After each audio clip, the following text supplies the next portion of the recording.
جاهدا وإن جاهداك على أن تشرك بي ما ليس لك به علم فلا تطعهما وص- وصاحبهما في الدنيا معروفا واتبع سبيل من أناب إلي ثم إلي مرجعكم فأنبئكم بما كنتم تعملون يا بني إنها إن تك مثقال حبة من خردل فتكن في صخرة أو في السماوات أو في الأرض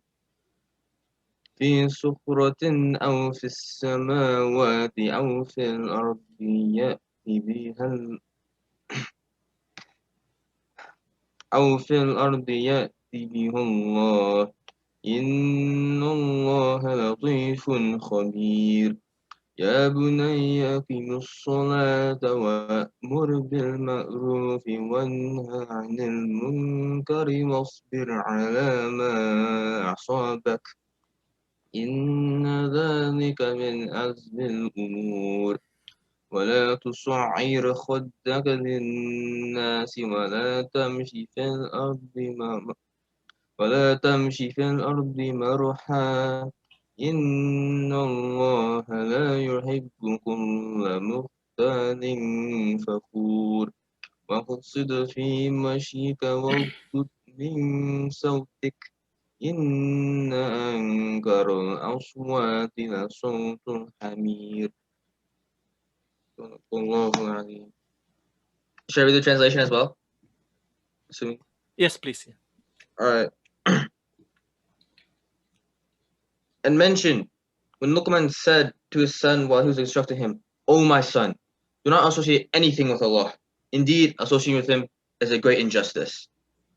And we have advised upon man care for his parents. His mother carried him, increasing her in weakness upon weakness, and his weaning is in 2 years. Be grateful to me and to your parents. To me is the final destination.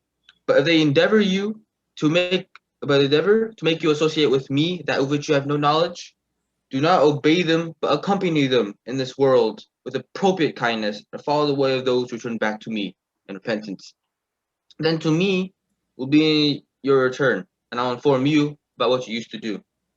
And Luqman said, O my son, indeed, if wrong should be the weight of a mustard seed, and should be within a rock or anywhere in the heavens or the earth, Allah will bring it forth. Indeed, Allah is the subtle and the acquainted. O my son, establish prayer and advise what is right, forbid what is wrong, and be patient over what befalls you. Indeed, all that is of the matters requiring patience and determination.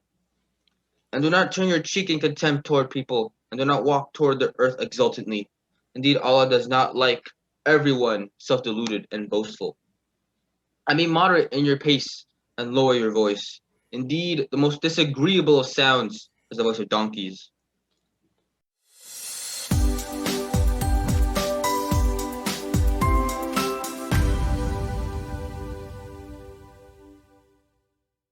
Thank you, Ibrahim, for the recitation and the translation.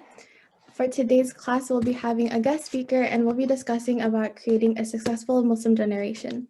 Many of you guys probably know today's speaker as Fatih's dad, Ridha.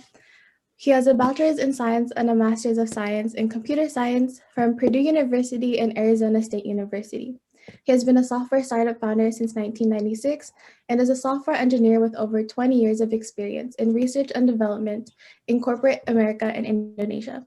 Ridha is currently the Vice President of ISGP, the Islamic Society of Greater Portland, as well as IMSA's Outreach Director. Questions are welcome, and you can send them into the chat, private chat me or Ridha, or raise your hand at the end to ask your questions. We'll be sure to check them out at the end of the session for Q&A. And with that, I hand it off to Ridha.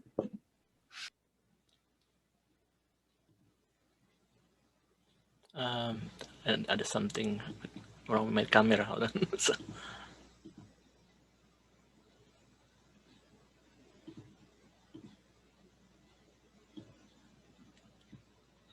can you guys hear me? We can hear you, but we can't see you. hold on. Just see the background. Oh, it's because of the Now we can see you. the camera is used by the others. Okay, Alhamdulillah. Thank you, Anggi, for the introduction. Bismillahirrahmanirrahim. Assalamualaikum warahmatullahi wabarakatuh. Like, Alhamdulillah, alhamdulillahilladzi hadana li hadza wa ma kunna linahtadiya laula an hadanallah. Asyhadu an la ilaha illallah wahdahu la syarikalah wa asyhadu anna Muhammadan abduhu wa rasuluh la nabiyya ba'dah. Alhamdulillah, we are all gathered here today, inshallah, to share thoughts and knowledge. Alhamdulillah, I really like to see, this kind of youth activities, especially, during this pandemic, you guys still active. And you can see the snow from your windows. I guess you want to go outside to play snow and sled, or maybe you already have enough snow playing like yesterday. I'm not sure in Seattle, but yesterday in Portland is pretty cold. I think it's like 18, the wind chill. So just be careful when you play. Wear proper clothing, jackets and gloves and stuff. So inshallah, today I'm gonna discuss about the next Muslim generation, like successful one. So let me share my screen here. I have some slides that I can share. Could you give me some make me a co-host? you are a co-host. Oh, co-host already. Okay. Bismillah. Can you guys see this? Yes. Okay. Okay. Bismillahirrahmanirrahim.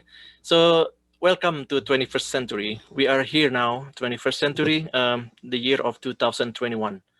We had so many challenges last year because of the pandemic, and we learn as human beings together to overcome the challenge, inshallah. So we are in today's February 2021. So we know that our achievement in science and technology, we have space station, we send rovers to Mars, we have autonomous car driving, self-driving car. We have also what do you call this, nanotechnology. So the whole books, the history book is burned into this small chip here. That's the technology, nanotechnology. So we have all this. We have Google glasses. You can see, all the information, and bioengineering. We clone stuff. We have a stem cell research, and virus vaccine, artificial intelligence. Now you can see robots like the Terminator. It's not a science fiction anymore. Hold on. Can you guys see this? Yes. Yeah. Okay, some things. Okay, so that's fine. Hold on. There's some tech.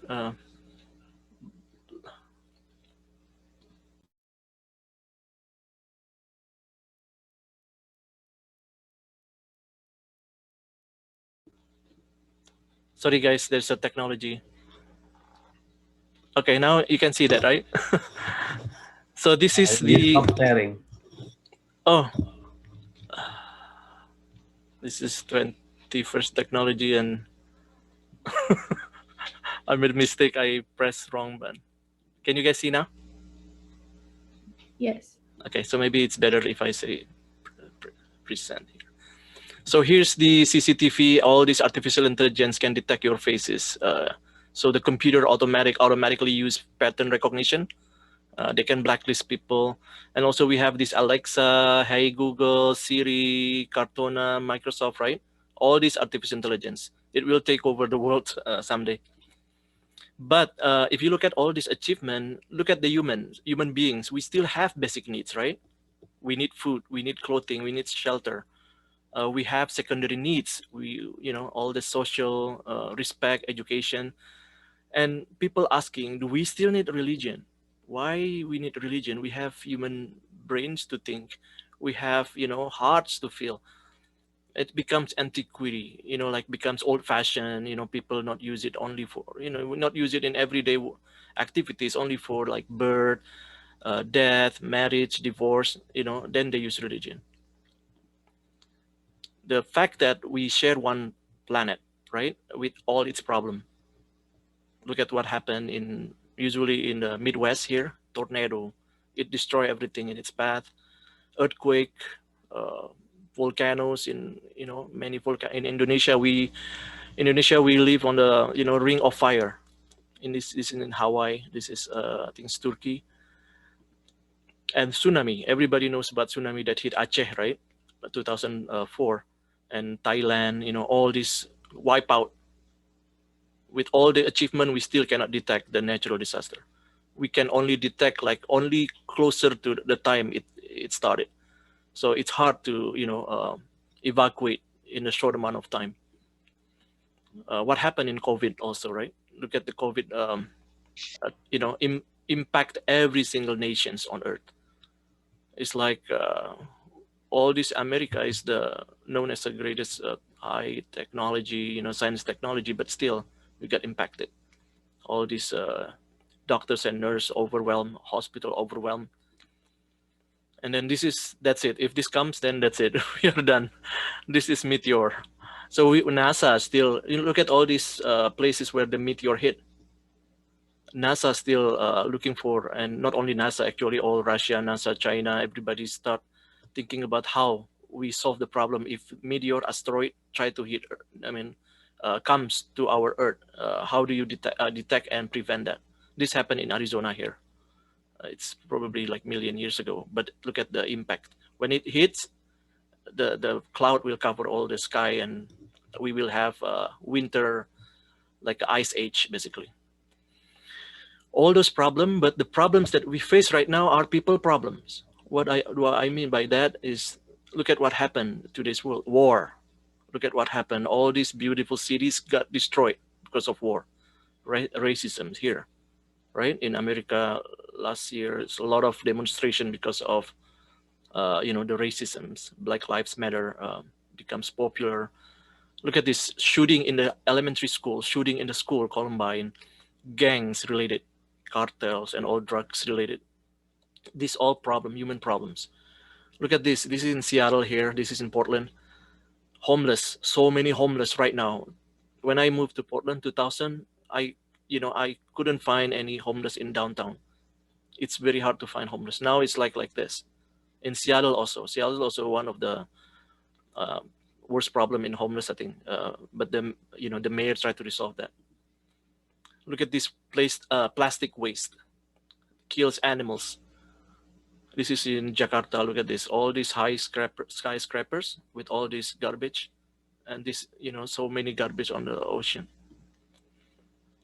Global climate, global warming, climate change. Look at this temperature. It's all become increasing and increasing and increasing. So that's like a challenge for us.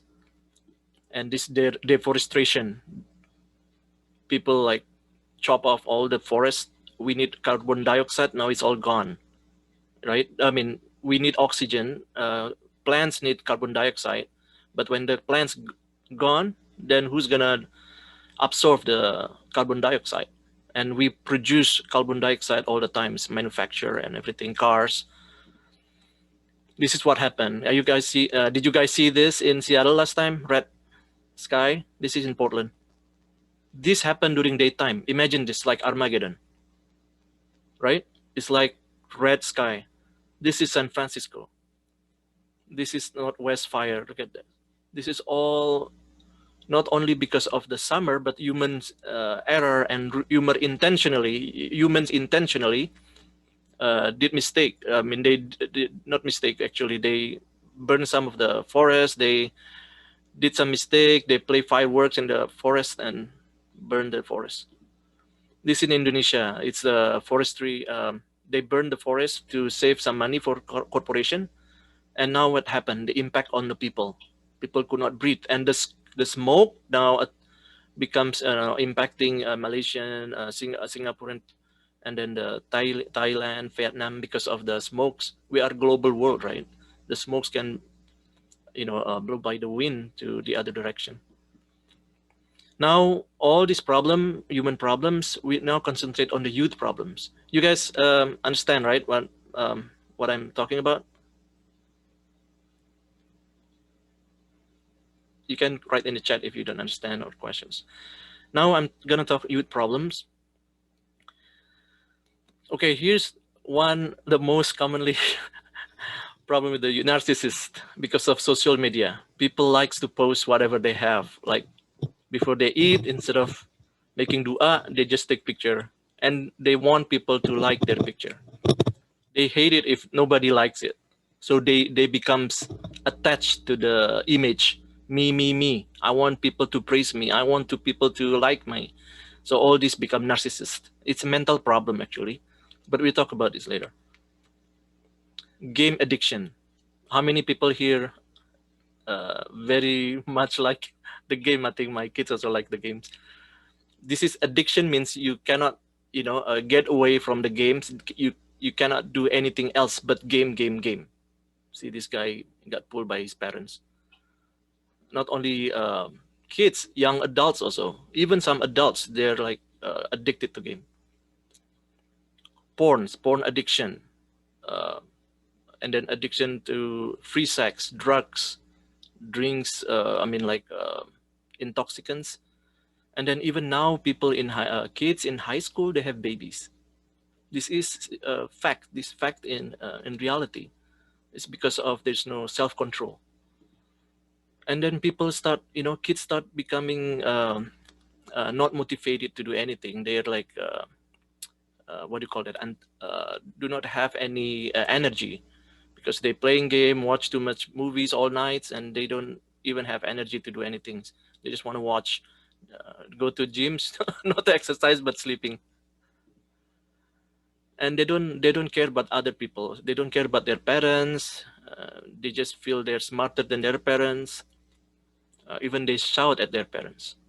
They talk back, basically. Remember the Surah Luqman that Ibrahim just read in the beginning, right? So that it talks about how we should behave towards our parents. Bullying. Maybe you guys have this in your school, maybe not, but this is a prevalent or like very commonly found in many schools. People bully other people, make jokes, undermine other people.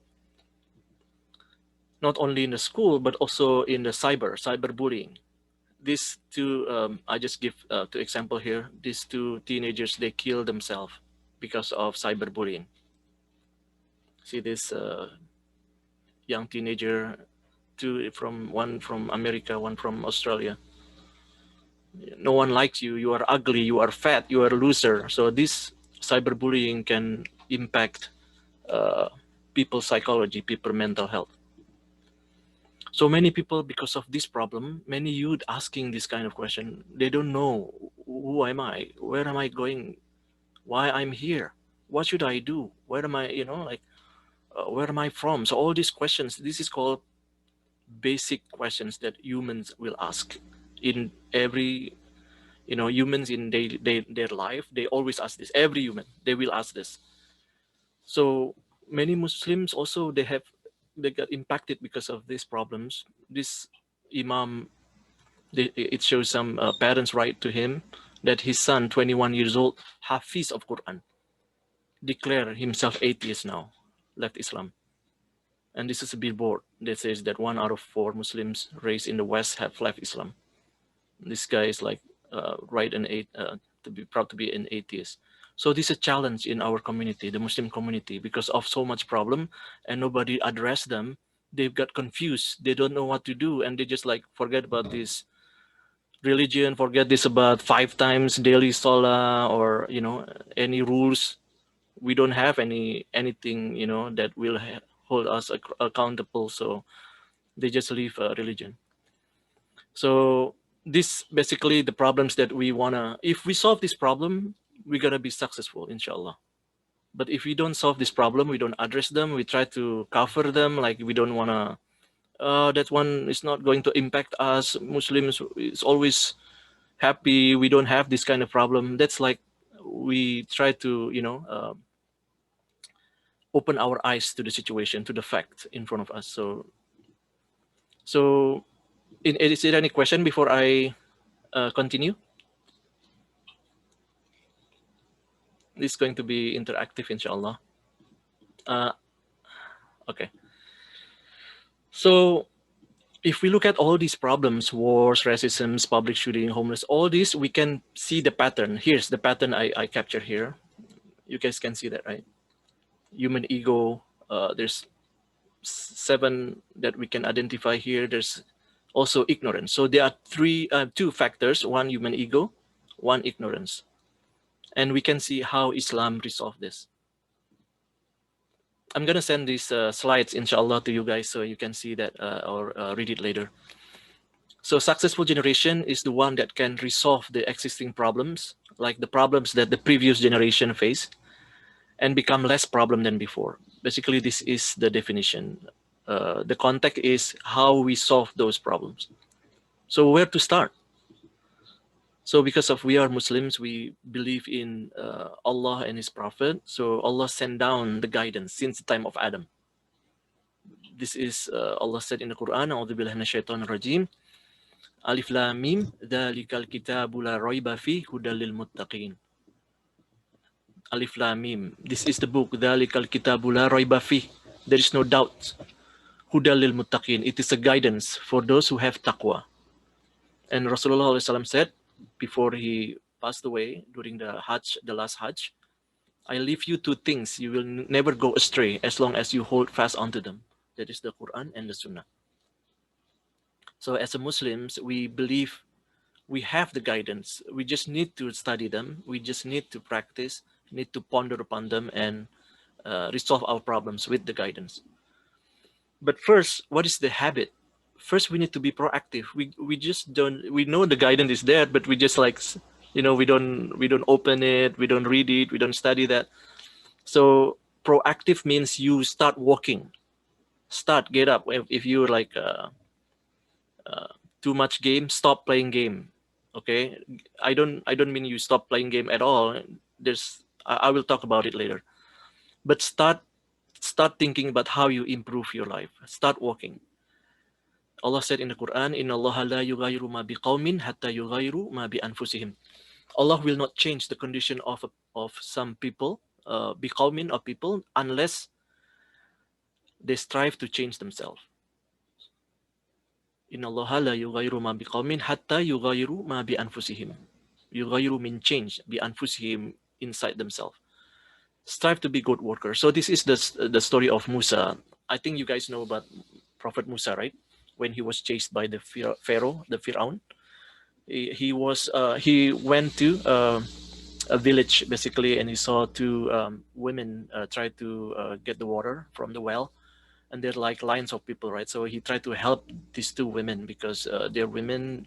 He realized the weaknesses of these women carrying too much water, so he carried them to his he carried the water to their village. So the woman said to their father, Father, hire him. He's the best man you can hire. He's someone who's strong and trustworthy. Qawiyun amin. Qawiyun amin. This strong. You must be strong and trustworthy. People should be able to trust you. This is one of the principle in integrity. So proactive also means that you should not blame like situation, your condition. Oh, I'm born like this. I cannot become like that. That you should know that there's like certain things that you can change, certain things that you cannot change. For example, if your parents Indonesian, I mean your features are Indonesian. You cannot have like blonde eyes, blonde hair and blue eyes, right? So it's a given. So that's something that you cannot change. But the way how your attitude, your behavior, that you can change, that you can control. And you cannot just blame everything and everyone because of your failure or some situation. Like for example, your friend talking behind your back, right? And before he's talking behind your back, he's talking sweet to like sweet stuff, like good friends for you, right? But then suddenly behind your back, he's talking bad behind with your other friends. So then you can self-control, or you can just confront him like, oh, you face two-faced liar, or you start cursing them. But if you have self-control, you can ask them like, why you do that? It hurts my feelings. You know, what's the problem? You can ask me if there's a problem instead of talking behind my back. So you talk nicely to them. This is called proactive. Instead of just punch them or curse them, that's not proactive. That's reactive. And also, if your mom or your dad asks you to do something, you said, I'll try, or just wait a minute, you know, like you basically don't want to do it. But the proactive people, they will say, I'll do it. Or, you know, like you don't say like, I have to do this because mom, you tell me to do this. No, I choose to help you, mom. Instead of I have to, I choose to help you. So this is proactive. So this I mentioned before, integrity. You have to be trustworthy. You have to be humble, not arrogance. This is something that you have to watch for. Humbleness. Don't. If you know some knowledge, you start, you know, thinking you're smarter than your parents or your friends, and you become showing off. Oh, I know a lot of knowledge. I have a lot of stuff. You become showing off. That's nauzubillah. It's riya. You know, we have to watch for that. This is improving your character. So the success that we mentioned before is something that, you know, people see the success like this, like on the tip of iceberg, but in fact, below their appearance is so many efforts to become successful. There's a persistent. You should not give up easily. Like if you want to apply for internship, right? If you're high school, maybe you can apply internship or working. If you don't persist, like you don't have persistence, then you will not apply to other places. One place reject you, then you said, that's it, I don't like this, I don't want to apply to other position. Or you got bad grades, for example, then you said, okay, I don't want to study anymore. Instead of you try to see why I get bad grades, what mistake I made in my homework or exams. You look what's the problem, you try to understand the right answers. Then the next time you try to avoid the same mistakes. That's called persistence, right? You sacrifice your time. Instead of playing game, you study hard for your final exams, for example. You build hard work. You exercise daily to build, you know, your strong body, your health. So that's dedication. So this Rasulullah told us about many dua. Actually, this is one dua that I like. I teach my kids this too. So this is I'll send you this slide so you can memorize it later. Allahumma inni a'udzubika min al-hammi wal hazni wal ajzi wal kasali wal bukhli wal jubni wa dala'id daini wa ghalabati rijal. Oh Allah, I seek refuge in you from grief and sadness. This is hammi. Hammi is grief. So you basically, grief is something, anxiety, like about the future. You don't know about the future, right? And the worriness about the future, that's called grief, like anxiety. Sadness means something that happened, that you passed, like, okay, I don't get accepted in this university. So I will tell you later. Maybe there's one guy, he's a hafiz of the Quran, 30 Jews. He's 20 years old, I think. And he's very active in masjid, a Boy Scout and youth coordinator, and he left Islam. And when we asked what's going on, you know, he said, like, I want to be accepted in Ivy League schools. I pray tahajjud, I pray duha, salat, duha, make dua, a lot of dua, sadaqah, but Allah does not, you know, did not give me what I want. So because of that, he said, there is no Allah. So this, na'uzubillah, this means like he doesn't realize what is taqdir, the qadarullah, you know. So this very important for us, all the youth. Ask Allah to protect you from sadness, missing something. There is always wisdom behind it. That's probably another topic. It's called how Muslims handle the problem of evil. That's another series actually. So this dua, memorize it and try to understand the meaning. When you make dua, ask Allah with focus, like you ask your parents, right? Oh Allah, I ask you to protect me from anxiety, from sadness, from weakness. Weakness means like you feel weak, like you know, like you don't want to do something because you feel your body like aching or something, you ask Allah to protect that from that. And then laziness, this everybody, you know, experience this. Miserliness means you have money, you don't want to give sadaqah because I work hard for getting this money. Why should I give it to that guy, to that poor people? They should work like I work. So that's nauzubillah. That's called bakhil, miserliness. And then cowardice is like you get scared easily. You don't have like spirit to fight for the injustice. It's like there's a bully hit your little friend. You know martial arts, but you are coward. You don't want to fight back. You don't want to help your friends. That's coward. So we ask Allah to protect us from that, and then to protect us from debt. You know, like if you borrow money, Allah will give you protection to overcome by debt, and also overpowered by people. This is a really good dua. Inshallah, you memorize and try to read this every day. Okay, any question before I move to the habit number 2? No, sir. Everybody understand what I'm talking about? Yes. Okay. So this is make plans. So Allah said in the Quran, A'udzubillahi minasyaitonir rajim, ya ayyuhalladzina amanu taqullah wal tanzur nafsum ma qaddamat lighad. O you who believe, have taqwa. Ittaqullah wal tanzur nafsum ma qaddamat lighad. Let every soul look what it has put for tomorrow. Wattaqillah, and Allah put another one, taqwa again.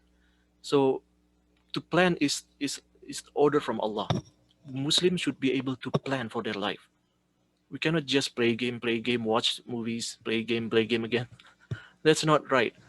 You have to know what's your life for, like what is your purpose of life. So that's why people don't plan to fail, but they fail to plan. Failing to plan is planning to fail. This is just some phrases or quotes, famous quotes. So if you fail to plan, then you plan to fail. So be careful, plan, always plan.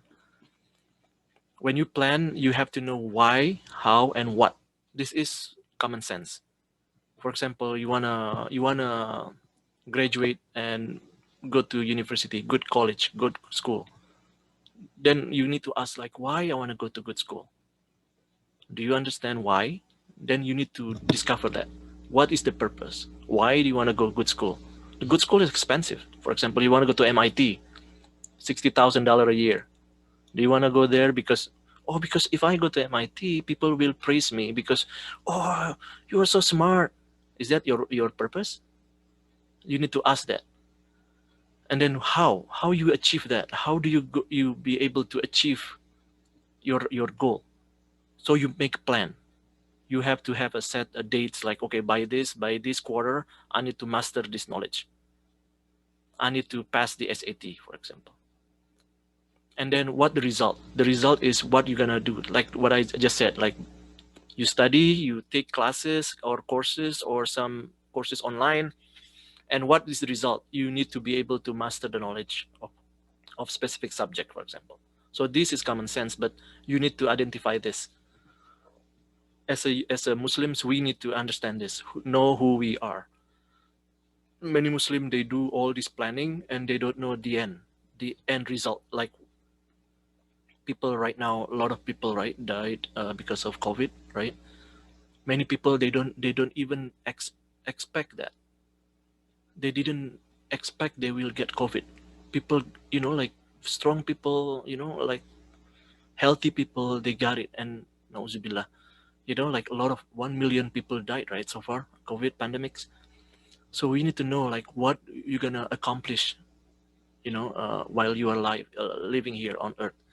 So we need to know what is our status, our purpose, our role, our mission, and our vision. Mission is to live a good life, following Allah's guidance.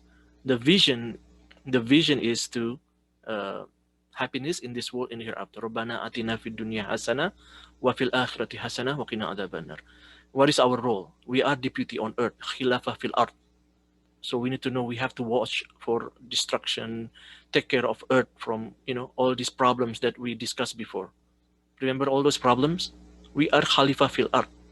So we need to solve those problems. That's our role as a Khalifah fil ard. The purpose we have, while we are doing that, we have the purpose to worship Allah. So don't underestimate praying 5 times a day. That's our purpose, worship. Our fasting, our dua, our zikir, that's purpose. So Muslims, they should know all this knowing who we are. So make plans. So Rasulullah even mentioned this, right? When a man dies, his deeds comes to end, except 3. What are those 3? One is sadaqah jariyah, and then the second one is ilman nafi'an, knowledge that is beneficial. The third one is the pious child who prays for him, or descendants. Or some people, they don't have kids, they have relatives, they pray for them. How people pray for someone? Because they do good things for people. People remember their good deeds, so they pray. I still make pray. When I pray to the author of the books that I benefits from it. Like when I read some books, I pray, like Hamka or Buya Malik Ahmad. All my I perceive them to be my teacher because I learn a lot from them. When I read them, I said, Allah maghfirlahu warhamhu wa'afihi wa'fu anhu. I make dua for them. Then they, in the barzah, in the hereafter, they get gift from us when we make dua for them. So how people make dua? Because they do good deeds. So this is, you make plan for this, inshallah. And then the missions, if you guys elementary, middle school, you try to be successful in your school. You want to be what you want to be, right? So like people become astronaut, become surgeon, becomes anything, become teacher, police officer, become scholars of Muslim scholars, or anything, artist. Like this Newsweek cover here, a lot of Muslim professionals. Our mission means what you want to achieve in short term. Vision, you want to achieve in long term. So you want to, become a good Muslim. You want to become happy. You want to become healthy, strong, smart, wealthy, beneficial, helpful to others, and happy in this world and also in the hereafter. Not only this world, because hereafter is much, much better. Rasulullah put his finger on the ocean one time, and then Rasulullah said that Rasulullah said, if you put your finger in the ocean and you see what, you bring up your finger and see the drop of water on the tip of your finger, that's the world. The hereafter is the whole ocean. The world that we have right now is like that drop of water. So why we wanna, like obsess with the world and like forget about hereafter, just obsess for drop of water instead of thinking about the ocean. So this is what Rasulullah said, Khairun nas anfa'uhum linnas. The best people are the one that bring most benefit to mankind. So how do we make plan? First, you have to write a piece of paper what you want to accomplish, right? And then put some dates, steps and dates, and then execute that. Don't just write it on paper and you don't want to do it. It's not going to be a reality. And then you love something, you're great at something, the world need it, you paid for it, that's the ideal. So find your career, for example. You like it, you love it, you're great at it, you got paid for it, the world need it. So this is the ideal things, right?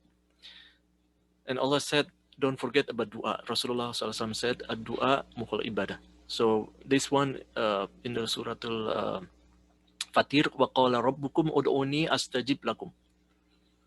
And Allah said, pray unto me and I will hear your prayer.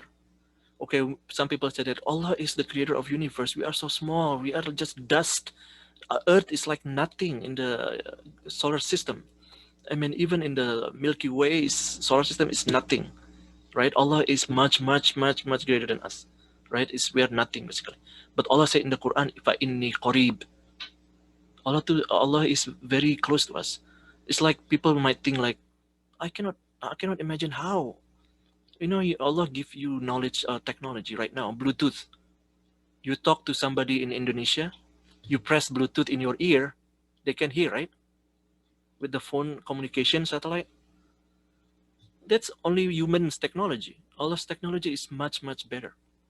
So when you ask Allah, even your whisper in your heart, Allah will listen. But you have to be sincere, like you ask Allah. It's like you communicate with Allah directly. So Allah answer to prayer is sometimes yes, sometimes not yet, because the time is not good for you yet, or I have something better in mind. So these three Rasulullah SAW said. And then if the plan A did not work, the alphabet has 24 more letters. So there's A, B, C, D until Z. So don't get like, you don't get accepted in one school, that's it, I give up. No, there's plan B, plan C, plan D. And this girl here, he got rejected. She just got rejected from nursing school because of hijab. She applied to medical school and she got accepted. Now she's a doctor. So just try our best and make dua. And this guy here, he's trying to get maybe the traffic so bad, so he missed the ship, right? It's just like, why my dua never answer? He wants to go to the ship, right? He didn't know that that ship is Titanic. Do you get this point? So basically, there's a wisdom behind Allah decision. So there's a hikmah. So Allah gives the best. So we always think Allah gives the best, inshallah. This is Imam Shafi'i. Imam Shafi'i is saying that my heart is ease, knowing that what was meant for me will never miss me, and that what misses me was never meant for me. So this is the solid tawheed, solid aqidah, solid belief that what you do, you try your best, and then you rely on Allah. And when you make plans, the result, don't compare with others. Like, oh, why my house cannot be like that? But you see, like, you know, your house is much better than people below you. That's why Rasulullah said, don't look to those above you, but to those below you. It is best for you to remember Allah favors on you. So next, manage your time. Any questions so far? Angi, is there any question on the chat? There are currently no questions. No question? Okay. So far so good? Yeah. Anyone? I hope you guys understand my point. Okay. So this is managing your time, because this is you need skill on managing your time, prioritize. Rasulullah SAW said that there are two blessings that people waste: health and free time. Okay, so you are healthy, you are free, do something useful. That Allah Subhanahu wa Ta'ala said that by wal asr innal insana lafi khusr illa alladhina amanu wa amilus solihat. So Allah said, by time, men are in loss, except those who have faith and do righteous, good deeds, and counsel one another to teach for the truth and patience. So illa alladhina amanu. Amanu means you have to have iman.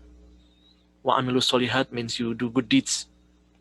Wa tawasaw bil haqq, that you counsel one another for haqq, for the truth. What does it mean? Why we need to counsel one another for truth? Because during our life, sometimes we are confused, or because of overwhelmed with things, we need to be reminded about what is our purpose, the truth.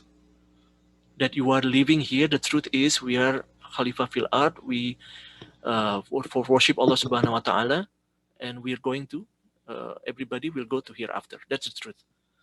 And then watawassaw bis sabr. So when you do all this living on earth, you need to be patient. You cannot just like, I want an instant gratification, I want to do this and get instantly. No, there's sabr. Sabr is something that Allah put in every single elements in the universe. Like the eggs takes time to hatch, right? Everything, there is a process. Even the process of creation of heaven and earth takes time, 6 period, right? So Allah gives this as a lesson for us. There is, so these four, Imam Shafi'i said, if Allah does not send down any verses, any other chapter in the Quran, but only wal asr, that's enough for us. Ila alladhina amanu wa amilus solihat wa tawasaw bil haqq wa tawasaw bis sabr. So how do you manage your time? So imagine you have one jar, big, okay, there is big rocks, and then pebbles, small rocks, and sand, right? Usually people ask you to, okay, fill all this, fill this jar with rocks, pebbles, and sands, but do not let anything out of the jar. So it'll need to be like fixed like this. So people put the sand first, and then the big rocks and pebble, and they end up with, you know, a lot of pebbles and rocks outside. So the only thing you can do it is that you put big rocks first, then pebbles, then sands. What does it mean? Big rock, it means your high priority things in your life. The jar is your life. If you put the small things, small priority, like not important stuff first, then you left out the higher priority stuff, the important stuff. This is the big rock, is like your health, your families, right? Your relatives. Your deen is the highest one. Your faith, put this as a higher priority. And then the pebbles or the small rocks after that. Your relationship with, you know, like all the other stuff that you think that's not higher priority, you put it after that, right? Not as much highest priority, even though it's important. But the most important one, put it first, the big rocks. Then the small sand. Small sand is like your gym time, your what do you call that, entertainment, because we need some entertainment too. Otherwise, we're gonna be stressful all the time. Some relaxation. Rasulullah mentioned this. There's a time for this. There's time for that. Rasulullah said. Rasulullah said. So put all at the end, the low priority stuff, and then prioritize. Prioritize urgent and non-urgent, important and not important. So you guys can see this on the slide later. So thinking about urgent is like, you know, prayer, and important. And urgent and important means the time is a factor, and then important is the impact to your life. Urgent means whether you need to do it right now or later. You can postpone it. Important means the one that can impact most to your life. That's important. And then you guys know, I think already about this, time for yourself. You made the schedule, put some, you know, make sure you have time management. What time you want to do this, what time you want to do that. And then make sure you focus people, you know, I'm going to do research in concentration Islam and do research, and then it's end up with Bruce Lee, karate and Naruto, all these things. And then he forgot, like, I forgot what I came here for. This is not focus. So manage your time with focus. And this guy here, I have to clean this messy house today, and I'm going to start with my computer desk. Oh, look, Facebook. And they end up spend like hours and hours in front of social media. And then this is Abraham Lincoln quotes. If I had 6 hours to chop down a tree, I spend the first 4 hours sharpening the axe. So what does it mean? That means you have to, you know, sharpen your skill first before you do something. Learn the skill, learn the lessons before you start executing whatever you want to do. Understand what steps need to be taken. Okay, the fourth habit. Now I think it's almost time. I'm just gonna quickly go over this. Win-win means you have to be able to manage your relationship with other people. People, you know, they can do advanced math, speak 3 language, all straight A's, but they cannot control their emotion. They cannot manage their emotion. Their parents telling them, they shout. They cannot even listen to the advice. They cannot handle conflict. They cannot handle stress. This is what need to be taught by, you know, by the teacher. So that's IQ, EQ, emotional, and SQ, spiritual. Not only IQ. People might be like genius, but they cannot deal with people. When I hire people, when I interview people, I don't see their PhDs or, you know, like, oh, this guy is like straight A's. No, that one important, but what I need to know is whether they can collaborate with others. If they cannot collaborate, I will not hire them. So this is like, you need to make sure you have a good relationship with others, good for both, not bad for both, or good for some, for either one. So try to go for this area here. Rasulullah SAW said, right, that none of you truly believes until he wishes his brother what he wished for himself. Do not little any good deeds, even meeting with your brother or sister with cheerful face. Smile is a charity, Rasulullah said. Right? So you need to be able to have a good relationship with people. Muslim is not like isolating yourself in front of your room and playing games. You do outside, you go out and help people. Be nice to people. And then the Quran says, when you give charity or sadaqah to people, don't. You should say.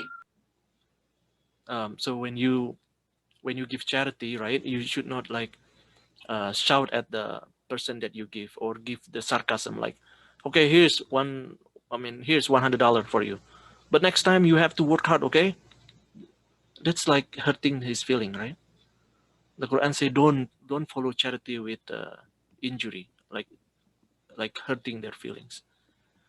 And Allah said that always patient. When you deal with people have different background, different personality. You have to be patient. You have to be patient with them. Control your emotion. Here's also how to find friends, good friends. Rasulullah SAW said that a good friend is like somebody selling the fragrance or perfumes. If close to them, you don't get the perfume, but you get the smell of it. But the bad friend is something like a blacksmith. Like if you stay close with them, you get the smell of the smoke. So be careful when you watch you're selecting your friends. And then the fifth is listen to others. So this is this is very important, because the Quran reminds this many times, right? Listening, because the people in the hellfire, they said, "Qalu law kunna nasma'u aw na'qil." See, law kunna nasma', had we been listening or na'qil, we use our reason. They don't want to listen. They don't want to think. And that's why they are fi ashabis sa'ir, the companion of the hellfire. So Allah give us 2 ears and 1 mouth. That means we have to listen twice as much as we talk. Many people, they wanna just talk. They don't wanna listen.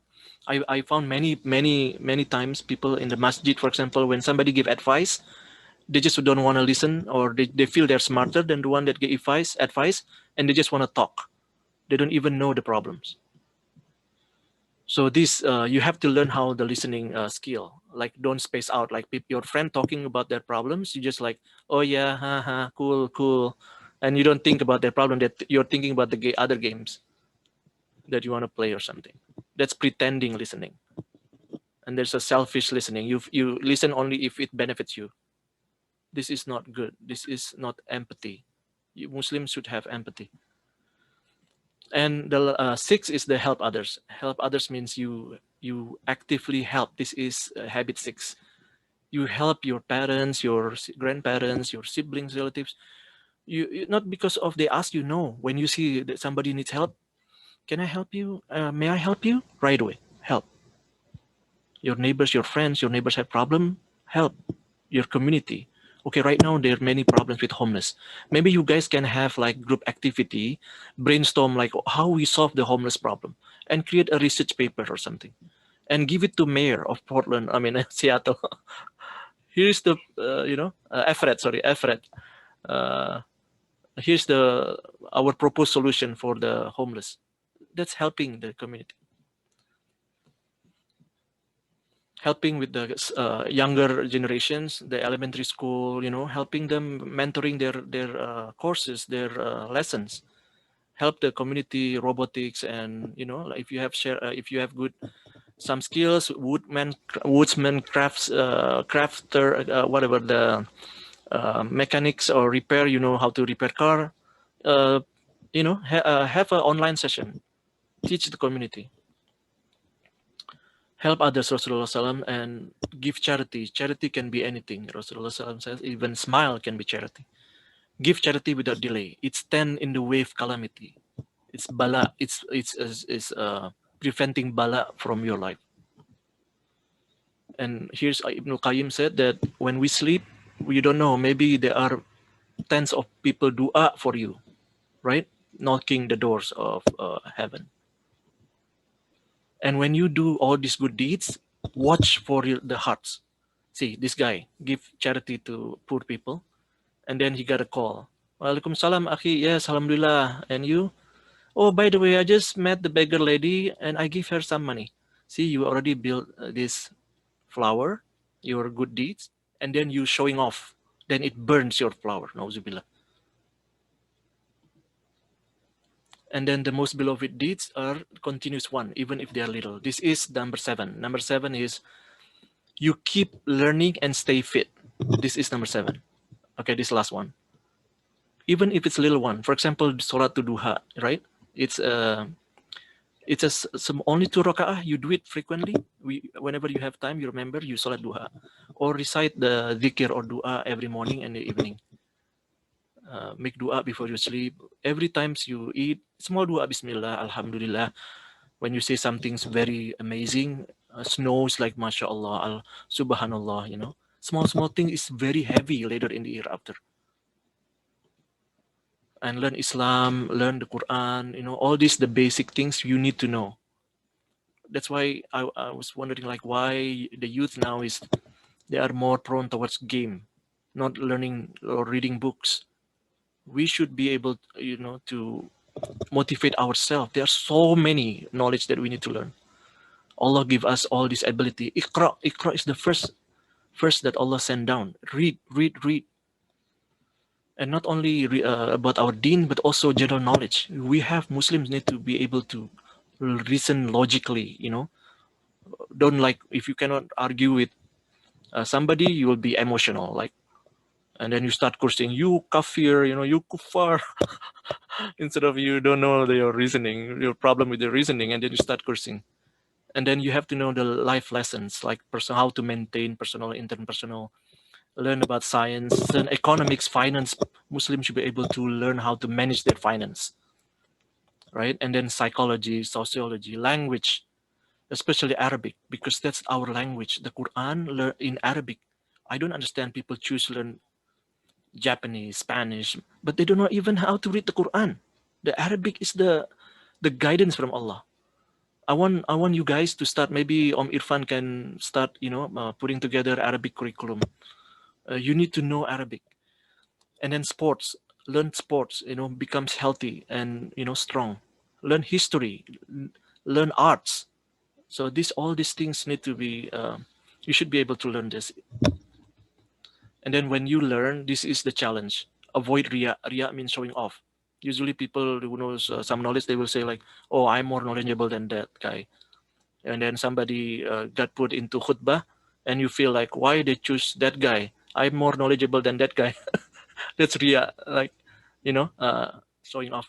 Or sum'ah. Sum'ah means like you are fasting Monday and Thursday, and then you are like mentioning, nobody noticed you're fasting, right? And then you say, you know, I need to break my fast first, right? My first tonight. Oh, because I'm fasting Monday, Thursday. You know, your intention is na'uzubillah, mentioning good deeds to others to get praise. If you want to mention that for motivating people, that's okay.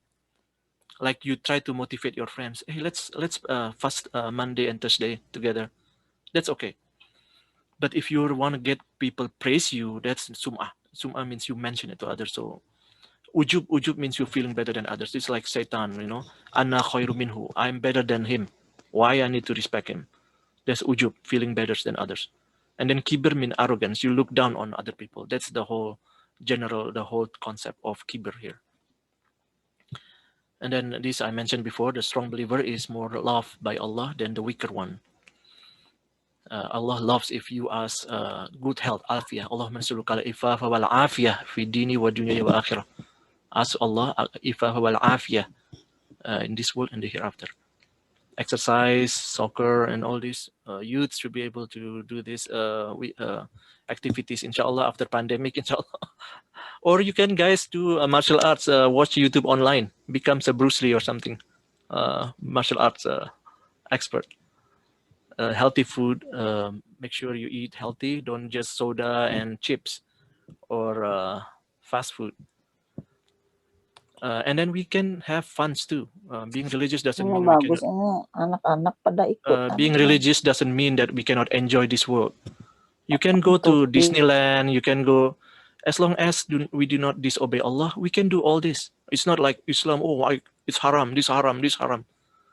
And then Muslims start leaving Islam because they said, what is this Islam?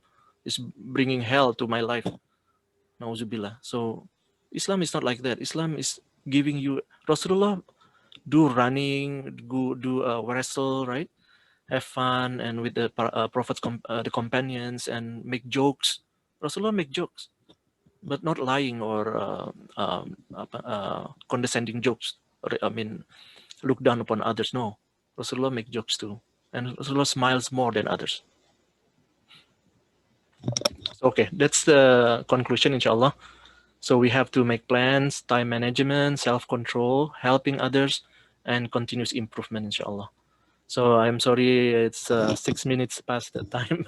Anggi, I hope it's okay. We can open for question answer, inshallah. Okay, so the first question is in the general chat, and Irfan asked, which of the habits is the most important? In the chat? Yes.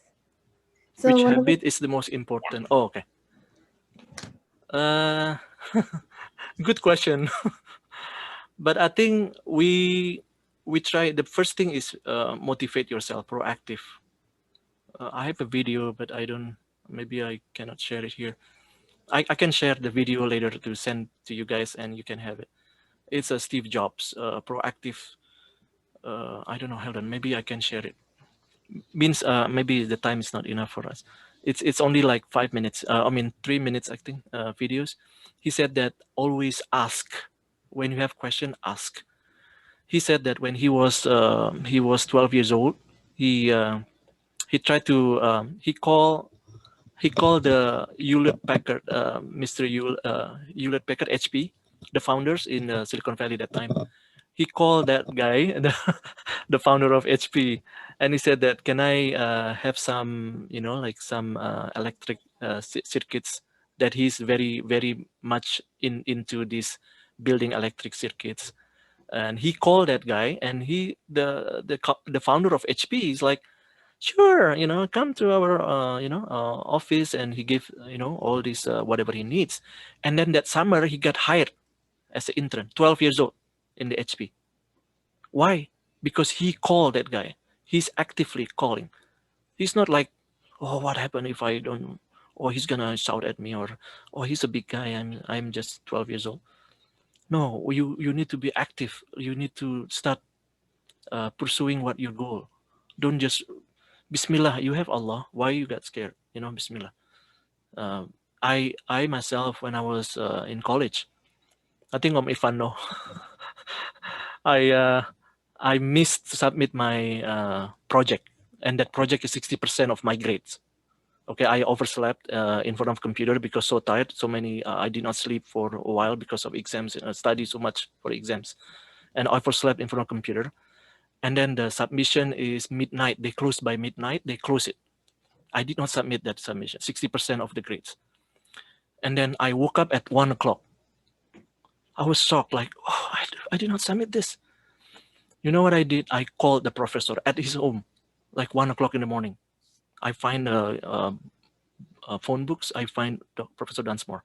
So I called him, and he's like answering the phone. Hello, Prof, this is Mohamad Ridha. And then he said, oh, Mohamad, hey, is this emergency? It's 1 o'clock in the morning. And I said, like, I'm sorry, Prof, I overslept and I did not, submit. I was not feeling well. I overslept. And he said, oh, okay, don't worry. Just bring the, your project tomorrow in my office.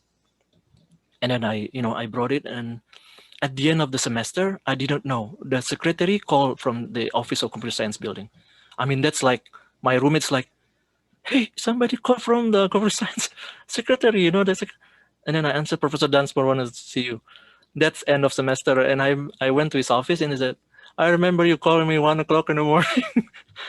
And then what do you want, A or B? I said, A, Prof. He gave me the A. So you need to be proactive.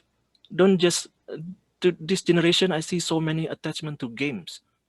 I mean, you can play games, but prioritize. Like put games, 90% you should be, like towards others. Games, maybe 10% entertainment. Sports, do something useful instead of once you got addicted, that's it. It's hard to get out. Nauzubillah. So I hope that's answered the question. I think that answers the question. I think it also depends on where everybody is with the habits. On if you already have some established, you can look to the other ones to try and put into action. Another question that I have here is, how can you balance your time? How can you be productive but also have fun/entertainment time? Okay, so that's what I mean by time management. So we are the one who knows ourselves, like, okay, what is the most important in our life, right? So let's put it that first. So my important is first is my faith, the relationship with Allah. Once you go close, when you close to Allah, Allah will give you everything. I mean, there's a time that Allah will know that give you, right? So what I mean is that make sure you don't miss. First, you put a schedule. What I usually do is put the time schedule, and then first fill out all this solar time, and then you're reciting the Quran. Don't leave any day without reading the Quran and the translation. Don't read only the Arabic. Understand the meaning. Okay, put those first. Then you put your school. Put it the school, right? The school, and then the activities. School first. Your priority after Allah is your school now. Your school need to be there. You have to plan for how to be successful, because youth, we are, as a Muslim, so many people undermine us, right? It's like, oh, Muslims are backward. They never got, like, how many Nobel Prize Muslim won? Like very, very small, right? How many people achievement in the world that only, alhamdulillah, vaccine, the COVID vaccine was developed by two Muslims, right? The spouse, two German Muslims. And then, like, we need more Muslims that have achievement in our world to show Islam. Al-Islamu ya'lu wa la yu'la alayh. That's your goal is, Allah, please make it easy for me to to accomplish things and help the Muslim community and the world. So you will bring your bring only not your name, but also as a Muslim, as a Islamic image, right? So that put that then, and then don't forget to put your chores and helping the parents. That's also need to be put there. Your activities, gyms. Don't forget to put exercise. So this will feel easily like quick, the schedule. Then you have to manage. So you don't have to like following like very strictly, except for the solar and that one strict, right? That's why in time management, Allah intentionally put this ibadah with the time frame, right? Solar is daily, right? Fasting is what? Weekly, if you fasting sunnah, but yearly Ramadan, right? Hajj, once in lifetime. All these things is related to time. Allah put this for us to learn how to manage time. Yeah, that's basically it. Thank you for the answer. Another question is, can you explain the difference between the purpose of mission and the purpose of vision for habit 3? For what? Sorry. Habit 3. Oh, habit 3. Okay. I think they just want a clarification of the Sure. purpose of mission and vision. Yeah. So first thing. Okay, hold on. Habit 3. Sorry, it's time management, right? I think so.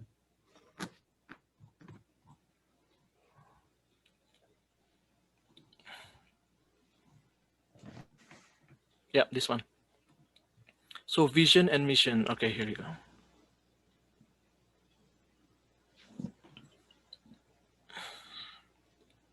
So vision and mission is basically what is it out there? When you mission means you plan for short term. For example, like right now you are in this quarter, right? Short term, you have exam that's due next week or homework due next week. That's your short term. You have to accomplish that. How do you manage your steps to accomplish? For example, you need to write a paper. Okay, you have to read 3 books, and it's thick books. That means you have to plan for it, right? To put the time management, like, okay, from this time I need to read this book. From this time. So then when you read it, you focus on that book, and then you try to write the paper. So that's short term, right? That's the example that I want to give. Vision means long term. What do you want to accomplish? Okay, I want to graduate from high school. I want to go to become a doctor, or I want to become a journalist. That's your goal. What you're passionate about, that you think you have the talents and to be useful for others. Like I cannot become a doctor because I don't like to see blood. For example, right? You are good in arguments like reasoning. That means you could be a good lawyer. You help the Muslims. Many Muslims need good lawyers, right? People get fired because they're hijab. People get fired because of their praying Jum'ah. You need to defend them as a lawyer, for example. That's a vision, what you want to be. I hope that answered the question. I think that makes sense. I'm gonna make room for one more question. So I'm just gonna read this out loud. So this relates to our emotional and spiritual and psychological side. Let's say we are not doing so well emotionally and feel that we need therapy, but we can't really afford therapy or we have no access to public therapy. How do we make our own therapy sessions with Allah? Okay, so emotional and spiritual, psychological, right? Yes. So yeah, so this one, so my friends ask me the same question. There's friends that have some problems also. My high school friends asked me this because during this COVID pandemic, right, many people got impacted. They got what you call depressed because many people, they want to be like, they're outgoing, they want to go out talking to people, now they have to be to staying home, right? So this impact many psychological, emotional. As a human being, it's natural, right? I mean, Allah always addressed this in the Quran, and that's why the Quran, Allah said, "A'udzubillahi minasyaitonir rajim." In the Quran, وَنُنَزِّلُ مِنَ الْقُرْآنِ مَا هُوَ شِفَاءٌ وَرَحْمَةً لِلْمُؤْمِنِينَ. Al-Quran is a shifa. Allah said many times. The shifa is mentioned, as far as I know, there are two. One is the Quran, and the other one is honey. Honey is the bee. Ashifa. Fi butunihim syarabun mukhtalifan alwanuha fihi shifa'ul linnas. Itu honey. That's honey. And then the Quran, وَنُنَزِّلُ مِنَ الْقُرْآنِ مَا هُوَ شِفَاءٌ وَرَحْمَةً لِلْمُؤْمِنِينَ. So the Quran, if you look at many shifa in the Quran, about the Quran itself, shifa fi sudur. Sudur means the chest, the emotional, the psychological. Many research, actually, I saw many research before about dissertation, even PhD dissertation on the Quran and the impact on depression. There are many people find it very useful, especially people who get depressed. So how we use the Quran for they call it as a Quranic therapy for depression. So how they use the Quran? The Quran is only recitation, right? So the way how they do it is they understand. So not only the Arabic, but also Arabic, usually they use it for ruqyah. Ruqyah means you dua, right? Dua about people got depressed or people got possessed, right? There's a ruqyah that Rasulullah teach. But also, the Quran can also have impact. The Sahaba, when they were sent by Rasulullah to make da'wah. In the village, the leader of that village got bitten by scorpion, right? And then they could not find any cure. And then they asked the Muslims, the Sahabas, the companions, and one of the companions, I can try to cure him, and recite Al-Fatiha. With I think, if I'm not mistaken, there was some riwayah that he put the saliva, and then read Al-Fatiha and put it in the when the spot where the scorpion bites, and then he recite Al-Fatiha and I make dua, and it cured. And that's why they become Muslim, all the village, and they give goats to the companions. These people not seeing this as this miracle of the Quran. Al-Fatiha can be used, and recitation of Al-Fatiha we read every day. What is the 17 times, right? Raka'ah in the Quran. I mean in the Salah. So Al-Fatiha can be used. There's a surah also, many surah. Al-Ikhlas, the three elites of the Quran: Al-Muwaziyat, Al-Ikhlas, Al-Falaq, An-Nas. Those also therapies. Allah send down this. Why nobody use it? And then we need to tell the depressed people about the concept the Quran mentioned about what is the purpose of our life here. So collecting all this, like what I put here. If you read these verses in Arabic and also the translation to the depressed people, they will feel relief. Honestly, you put this all together, the verses, and understand this. People sometimes they don't know why am I like this situation, why pandemic attack, why, you know, my friend, one of my friend, his father passed away because of COVID, and then not long after that, his mother. You know, this is very challenging time. Auzubillah, we ask Allah to protect all of us. But the Quran has all this guidance, ashifa. The ashifa Allah put together. The therapy of the Quran for depression is there, for psychological, emotional feelings. So what the one that we need to do is to read it, to understand it, and then have connection. When we read the Quran, we know Allah talking to us from seven heaven. That's what we should feel. Not just, oh, this is just Arabic, I don't understand Arabic. There are translation, many translation now, there is no excuse, right? So that's why I said learn Arabic. I want everybody, Muslims, to learn Arabic. So because this Arabic used to be a lingua franca, you know that, right, guys? Lingua franca means it's like English right now, used for science, technology, education, economics, everything's in the trade. 500 years, imagine that. During the civilization of the Baitul Hikmah. So now it's gone. So now we have to revive again. So people need to learn Arabic, especially you guys. Learn the small one first, the basics. At least when you read the Quran, you understand what you read. That's beneficial, inshallah. Okay, that's probably the answer. I hope they answer the question. I think that answers your question. I hope in quarantine, everybody leans into Allah, leans into the Quran and learning, which will hopefully help us in our psychological difficulties. So since there are no more questions, thank you, Ridha, for that talk. And inshallah, it has motivated us to take action, for we are a part of a blessed generation that has been given the power for change, which has been shown through this past year. And before we end this session, I would like to ask if Ridha would be willing to lead us in a dua. Okay, inshallah. Bismillahirrahmanirrahim. Alhamdulillah Rabbil Alamin. Wassalatu wassalamu ala ashrafil anbiya wal mursalin Sayyidina wa nabiyina al-karim Muhammadin wa ala alihi wa sahbihi ajma'in. Rabbana la tu'akhidhna in nasina aw akhtana.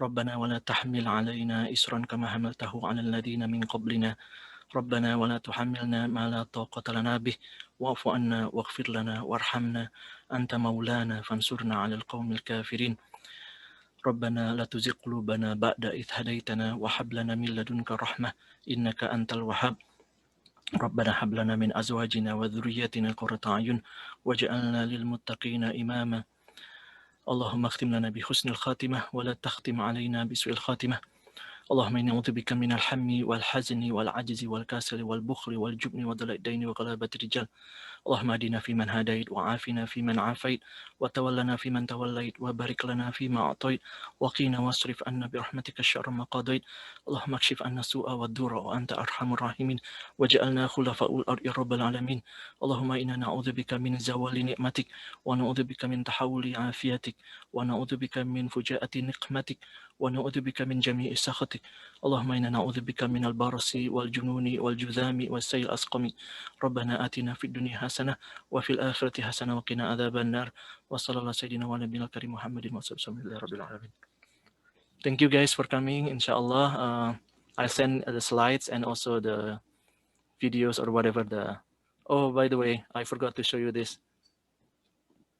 These are some Muslim achievements. This is Habibi. I don't know, you guys know. Used to be my boss when I was in Indonesia. He's designer of airplanes. This is the Muslim who invented COVID vaccines. This is Malaysian astronaut. He went to space station and he pray and fast over there. So he did not, miss his Muslim obligatory. This is a Nobel Prize. This to Muhammad Yunus from Bangladesh. He created a small business. He helped micro businesses. This is a sister from Yemen. It's a human rights activist. And not only that, look at this, Muslims in the sports, right? Salah, what is it? I think Salah from I don't know, the Juventus or Mohamad Salah in UK. Kaba, right? This one. And look at they are all these Olympic medal golds, and they're still keeping their identity as Muslims. And this Muslim in Indonesia, they are become billionaire now. They make a marketplace. This sister, he's helping 500,000 people in village generate hydro electric power. This one is a very successful startup in UK, and this is fashion designers. This is a Muslim from Malaysia in NASA. So a lot of basically, I'll send you these slides, inshallah. So hopefully it's gonna be useful for you guys, inshallah. Thank you. Okay. And alhamdulillah, we've been given the chance to meet each other this morning, and I hope everyone has benefited and is able to take something from the discussion. And with that, I close the class with Dua Kafaratul Majlis. Subhanakallahumma wa bihamdika ashhadu an la ilaha illa anta astaghfiruka wa atubu ilaik. Wassalamu alaikum warahmatullahi wabarakatuh. Waalaikumsalam warahmatullahi warahmatullahi wabarakatuh. Thank you, Anggi. You're welcome. Thank you, Om Irfan. Assalamualaikum. Thank you, guys. Thank you, everybody. Thank you, Pak Ridha.